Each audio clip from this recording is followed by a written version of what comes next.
So the West Falklands are reeing about the fact that they lost still, and I thought we'd enjoy a kind of just a bit of a meme segment because I need it. you need it. I need it after the hell we went through. Something for cheer people up for the weekend, which is the totally white country of Argentina is whining. I know I know we have some subscribers from Argentina. I'm not whining at you guys necessarily, but definitely Buenos Aires, who seem to be just mad and not being able to accept reality. We shall start off by me just plugging. Are they saying no bueno? No bueno.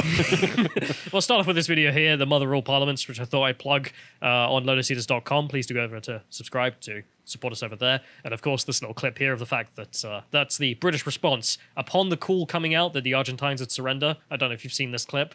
No, I haven't. This chap here, I don't know what part of the army he was in, but he just sits there and goes, "Oh, bloody marvelous." Now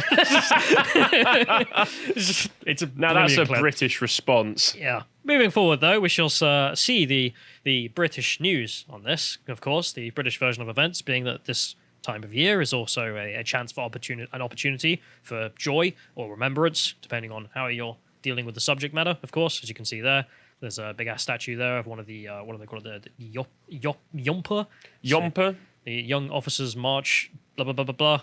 I've not been in the army, so I can't remember the full acronym. But it's very nice and makes you feel proud to be British. Well, if we go to The Guardian, who of course have their own view on this, who are not proud to be British. No, actually hate Britain. And we can see here with their article, 40 years after the Malvinas. God, are you English? No, we shall not use the Argentine phrase. Oh, okay. After the Falklands War. That's a I'm good not point. using Yeah, the Spanish. Sorry. 40 years after the Falklands War, Britain still acts as if the dispute is settled. It isn't. Right, The Guardian here. You may wonder, as I did, why on earth there being an open propaganda outlet for Buenos Aires. The reason being that this article isn't written by a Guardian writer per se. It's written by the Argentine foreign minister. I was going to say, that's not a very British name I'm seeing there. No, Santiago Salty. So this man being very salty. But then you have to wonder. Salty McSaltface. Yeah, Salty McSaltface has written something. And the British response, because this is a newspaper in Britain, would obviously be, who cares about this man's opinion? Like, Salty Man continues to be salty. But no, The Guardian was very interested in making sure that they had the, well, literally hostile powers opinion in your face. I'm sorry, can you imagine in, 1944, Britain thinks it might be winning. Goebbels has something to say on this. But that's the thing, I'm not opposed to having foreign propaganda open so we can see it. We've mentioned about Russia Today, I'm happy to have that. But we recognize Russia Today for what it is, which is an arm of the Kremlin. I mean, I don't know if the Guardian is happy to be an arm of Buenos Aires. I know we do. No. That's why they published this. No. The Guardian is not necessarily an arm of any of those particular things. The Guardian is an arm of the internationalist leftist agenda. That's how I see it. Well, and apparently Buenos Aires is something they can use in that furtherance. So the guy, the Mr. Salty McSaltface, writes, my country's pursuit of sovereignty didn't end in 1982. It did, you lost. I urge the UK, in line with the UN resolutions, to resume negotiations. And he goes on to just make this weird argument where he's like, yeah, well, before the war, we were negotiating the situation, and then the war happened and we lost, but ignore that part. But we were negotiating before, therefore we should continue. Lots of wars started in peace talks or negotiations. And then they escalate to war, and that kind of solves it. Mr. Salt, my friend. Bueno. No bueno, in fact. You lost. It's over. And I thought we'd have a summation of how this all went. So if we go to the next one, we can see just, if you can click on that second image, I'm going to say that is the official British diplomatic response to Mr. Salty's request that we give him the islands. We just sit back with a nice cup of tea and enjoy ourselves. No. I also thought we'd go through a quick recap of the last several years of diplomatic relations we have had with Buenos Aires. We'll start off with the, recap of the war. As you can see there. Go get him. No, you lost. The General has lent you down the wrong path. You lost. You lost to the, sheep herders of the Falklands. To the Chad sheep herders, yes. You go to the next one, we can see the referendum, an artist's interpretation of how that went, which is new. And you lost the referendum. I believe it was 98% of the islanders voted to stay with Britain? I don't know much about the details of the whole conflict, if I'm perfectly honest, sadly. This is what the summation is for. Oh, well, this is better education than I got in high school, actually, to be fair, so thank you. I'm very glad. Moving forward with our education lesson, the lecture, we shall move to the negotiations ever since, which has been this.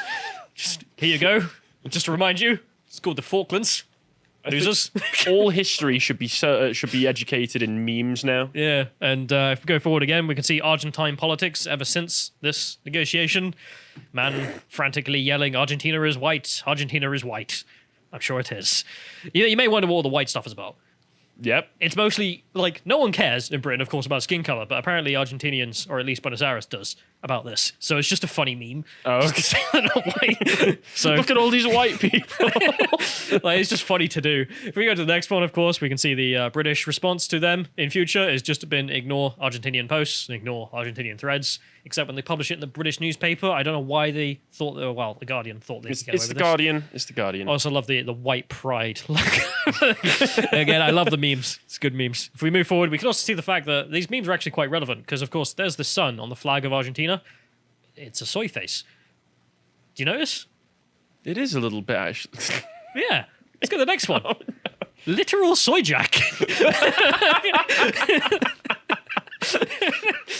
Literal salty soy jack. That's the flag of Argentina. Just look so shocked. That's the look when you see all of your men getting battered. Wasn't expecting that one. We should go back to the article to engage in Mr. Salty McSaltface further argumentation. Is that the face of Santiago? That's Santiago himself there. In which they argue that Argentina should have sovereignty because Gibbs. No Gibbs, you lose. Bye. No Gibbs, we Gibbs. Bye. Anyway, but the article in here I also wanted to go through because it's full of weird cell phones. These things tend to be. I assume because he wrote it in Spanish, and in Spanish it probably sounds like a dunk on the British. But when they translate it into English, oh god, it did not. Quotes from this. The UK and my country are both vibrant democracies with relevant economies. We're relevant, damn it! Argentina. Once again, insert PewDiePie. The Argentina economy is still relevant, god damn it. He actually wrote that. He then decides to continue. Argentina is not a threat to anyone. We know. That's why you lost. We proved it. We know for a fact that you are not a threat and will continue to not be a threat. Further quotes.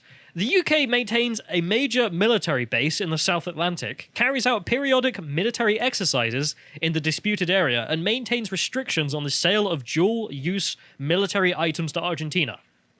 Again, we know. We continue this because you can't be trusted. And we know that because, well, last time we thought you could be trusted and negotiated with you, you just immediately, well, declared war. So, It's a form of negotiations, I suppose. we will continue with those restrictions. This, again, is not an own. This doesn't make us look bad. This looks like we have, well, power over you, which will evidently we do. Continuing, quote, I would stress that the UK reserves restrictions of this nature for countries responsible for serious human rights violations. Yes, such as Argentina, who tried to restrict the human rights of white Falklanders, unlike the mainland.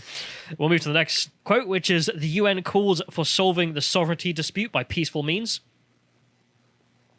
Who's that a warning to? Do you think they're warning us that we need to resolve the dispute by peaceful means? I mean, he said that they're not a threat. We know that they're not a threat. But also, it's just like, did you know the UN is insistent on Oh, peace? sorry. Are they like, please don't make us make you kick our asses again? Do you remember? You know The Simpsons. Do you remember when they try and get Sideshow Bob to leave Springfield and they hire that PI and he just goes to the bar? He's like, "Come on, go! I'll be your best friend." That's this. That's the Argentinian position. Please on give all it this. back. We'll be your best friend, guys. The UN calls for peace. Who are they talking to? You think they're talking to us? We're not shooting. Like, we never invaded the land. Like, if we wanted to go to the West Falklands, I'm all for it, but apparently we're not in the mood right now. However, the sovereignty dispute over the Falklands, South Georgia's and South Sandwich Islands, and the surrounding maritime areas remain unresolved. Yes, you are still a salty bee. We know. We're still aware of. We don't care. Like, none of this is a discussion ever in British politics. You're having to appeal to us by writing into one of our own newspapers. Because you don't own any of the lands, never will. I mean, this is the thing. Like, I'm not trying to, like, labor the point for any of our Argentinian subscribers. It's just that this needs to end, and we don't care in the slightest of the Argentinian or the Buenos Aires position, because it's over. It ended in the war. Well, it's not the British position, so why should we care? No. Quote, pretending that it does not exist, or that it does not create obstacles in our bilateral relationship is naive. Yes, you are the problem. I mean, you, Minister, Mr. Santiago here, like, you are the one making up the problem here. We don't have one. It's over for us. No Argentine government will cease in its pursuit of this sovereign claim. Thank you for admitting you are the problem in this regard. But The Guardian then decided to republish this plea on his knees as news. If we go to the next one here, you can see The Guardian writing that, hey, in The Guardian, we have an article in The Guardian. This is a real thing they did, because they're a serious outlet. Oh, thanks for the warning, Guardian. Writing in The Guardian. I know what to avoid. On the 40th anniversary of the Argentine invasion of the islands, Santiago was salty, The Guardian wrote. They didn't write that last bit, I made that up. We go to the... We'll go to the next links, though, because I also wanted to just talk about, like, I didn't know. Falklands is doing really well. Oh, really? Like, really well. GDP per capita, $77,000. That's not bad. That's pretty good. That's more than double the UK. It's fantastic. If we go to the next one, we can see the Argentinians, who are doing 1/7 of a Falklander per person. $10,000. Fantastic. If we move to the next link, we can also see that the BBC decided to button on this. Now, credit where credit is due. BBC's English service, I have no idea. I think they didn't respond to this at all. But the BBC Spanish service did actually go over this and explained, well, in detail, what happened with the history of the Falklands. And I was like, all right, pretty fair. Now, I also love that in here they mentioned the referendum in which, well, it was like 98% of Falklanders said, we'll stay with Britain. Yeah. And they explained the Buenos Aires position on that referendum, because you would have thought that would be the end of it. It's like, we asked the inhabitants. They want to stay in Britain. I mean, generally speaking, I would imagine that what probably happened was they looked at all of like the countries in Africa and most of the other countries that were occupied by Britain and saw what happened when they left, and things just went completely to S and went, we don't want that. Yeah, the British seem to know what they're doing. But also the Falklands is operated by, well, British people, as in like ethnically English and Scottish and Welsh and Irish. And this is actually their contention. I'm not joking. The Buenos Aires position is that even though everyone on the Falklands wants to remain in Britain, doesn't matter, because that's a rigged vote, because the people who live there are ethnically British. As if we should ask the phantom population of Argentinians who live on the islands instead. What about my imaginary friends? They don't want to be with Britain at all. That's actually their position. It's embarrassing. But speaking of the BBC, I thought we'd mention some other BBC news, also because I don't know where else to put it, but I thought we'd enjoy some other good news for the weekend. Oh, all right. BBC replacing June Sarprong's $2,670,000 a year diversity job in bureaucratic purge. 200, what was that, $250,000, more than $250,000, for 3 days a week she used to work. Yeah, no, I remember hearing about this when it all came out. It was absolutely ridiculous. Does that mean that they are going to be clearing her out and just getting rid of that job entirely, or is it just that they're reducing the salary? It seems that they're just reducing the salary, but quite substantially, so there is some good news there. That's some good news, but doesn't go nearly far enough as far as I'm the whole concerned. BBC just needs to die, frankly. Yes. Gone era. So Miss Sarprong was appointed the BBC's first director of creative diversity in 2019. The reason for that, I've watched the parliamentary inquiry about this. The head of the BBC was asked why. Reasonable question. His response was, he's now reached 2 black people on the board, so he's reached his target. That's a direct quote. He had an N-word target. I don't like, as in literally he was like, okay, yes, I just want 2 of those blacks. Like their Pokemon trading cards or something. Look, these have got the shiny foil on them, see? Like, that's how he thinks about the discussion. He's a white guy, in case you're wondering, of some progressive guy. I mean, he's just like, get me some of those damn blacks on the board. And now I've got 2. I can do what I want. Unironically, go and watch the clip. He comes off awful. And the MPs don't have a good enough job of calling him up on that, where he just treats black people as literal tokens. Like, literally, you were just a token to me. I mean, you've just described the progressive position, yes? Yeah, well, that is what he said. So she has since unveiled a $100 million television fund for inclusive content. Again, more corruption. Not good content, inclusive content. Yeah. Nothing, no quality mentioned whatsoever. Not engaging content. Nope. The diversity boss is now set to leave her £250,000 job with the BBC. It is understood that the broadcaster is creating a new, cheaper position to replace her role. The corporations advertise for a newly created position of Director of Diversity and Inclusion, which is below 150 grand, so they don't have to declare publicly how much. So they've at least saved 100 grand. Yeah, but it's still far too much money for such a ridiculous position. But it is nice to have an admission that the position was literally a joke Like, it was literally, you wanted a black person and were willing to throw as much money as possible because she was black. You had no value in her whatsoever. Like, her achievements, not valuable. That is your own words, because you hired her because she was black and nothing else. I mean, from the parliamentary inquiry, that is literally what you said. The role will be combined with inclusive targets for all BBC staff along Miss Sarpong's current remit of boasting on-air representation. The person who takes on the role will have to improve not only racial inclusion, but also ensure 25% of staff by 2027 are from low-income backgrounds. Question on my mind. Is June one of them? She may be on $250,000 for the last, 3 years. But is she from a low-income background? I don't know. Yes. Oh, really? If we go to the next one, she could actually take up one of those roles. Because the BBC decided to define what low-income backgrounds were, as in who is poor enough to actually have a leg up here, because they might need it. The corporation has explained that its employees fall into this category if they were 14, lived in a household in which the main parental earner had an occupation in a low socio-economic or working class category. So it's based off blood. So even though for the last few years she's been paid more than, 0.1% of the British public, she is still part of the low-income background. You now have the privileged blood. Yes. Fantastic work. You've really solved the problem. We're not going to be hiring any of those filthy mudbloods around here. No. If we move forward, we also see that the article also mentions her here on the exodus of talents. The amalgamated role emerged after Miss Sarpong's decision to leave and exit of Miranda Wayland, her de facto deputy. So it's not just her that was getting paid all that. There was a deputy as well, presumably on $100,000.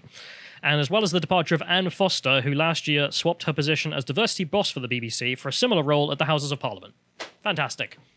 Good to know. There's also a position at the Houses of Parliament that pays this much money for this little work. I mean, it sounds good if you can get it. So it wasn't just June stealing all that cash. But good news, at least. $100,000 is not being wasted so much on this. Still, just the very fact and reminder that the BBC wastes so much money like this is to turn this meme segment into another miserable one for me. Look, I'm trying. Doing the best we can here. There's the absolute waste that is the BBC. I'm not even joking. Like, the guy literally said in the parliamentary inquiry, I just want a black person. It's just like... Right, okay. That's all you see as value in such people, is it? Right, that's how you see it. At least, 20 years from now, they can take the Colin Kaepernick route and just say, I felt like I was on the slave markets back in the day, They just wanted me for my skin colour. Yeah. Like, I wouldn't be surprised if privately these guys literally use the N-word to describe June. It's like, that's what I mean when I said that he has an N-word target. Like, literally all he thought about with the candidates is not do they have any work to do, are they any good? He literally just wanted black people because he's a progressive. And that's how he sees this. That's all it is for these people. And also, salty Argentinians being salty. Sorry to any Argentinian subscribers, but we do like to have fun. Yeah.